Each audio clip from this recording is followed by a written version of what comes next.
As a police officer, what is one instance where you couldn't decide whether to arrest someone or let them go? I responded to a call once where loss prevention officers at a retail store had detained a woman and her 3-year-old child under suspicion of shoplifting. They advised that the woman was observed via security camera selecting a pair of $5 flip-flops and putting them into a concealed pouch in the child's stroller and passing all points of entry without attempting to pay for the item. Under the law, concealing an item is evidence of intent to steal, and combined with passing all points of sale, a solid probable cause for arrest. When I talked to the suspect, who spoke little English, she said that her child was sick and she just needed to get a few new outfits for work and for her other child.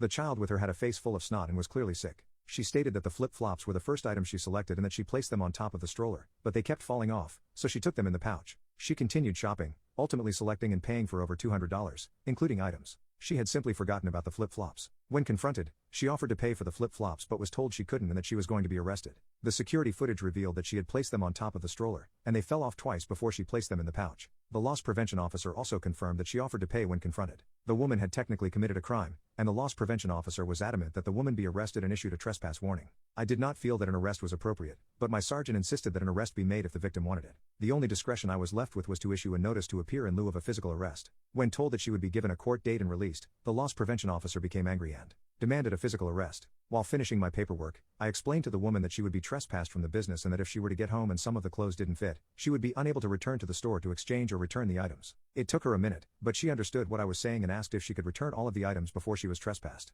I agreed and escorted her into the business so she could return her items. As we were finishing up the return, the store manager noticed I was with someone in the customer service area and asked if there was a problem. I explained that the customer was returning over $200 in clothing because she may not be able to do so at a later date due to the trespass she was about to receive for shoplifting $5. The manager became extremely angry, not at me or the woman returning $200. She was angry at the loss prevention officers. I found out the loss prevention officers were contracted through an outside company. While I was finishing up the trespass warning back at the woman's car, I was approached by the store manager who was holding a large bag. She asked if she could give the woman the items she had bought because she felt horrible about the situation. I agreed, and the manager gave the items to the woman, and they both cried and hugged. A few days later, when the misdemeanor case was assigned to the state attorney, I reached out to the attorney and explained what happened and how I felt that although there was probable cause to make an arrest, I felt that the loss prevention officers acted in bad faith. The attorney agreed, and with a few emails back and forth, the charges were dropped. Follow up, a few weeks later, I again responded to a shoplifting call at that business. When I arrived, I noticed the loss prevention officers were not the same ones as before and had different uniform shirts. The store manager walked up with a giant smile and stated that she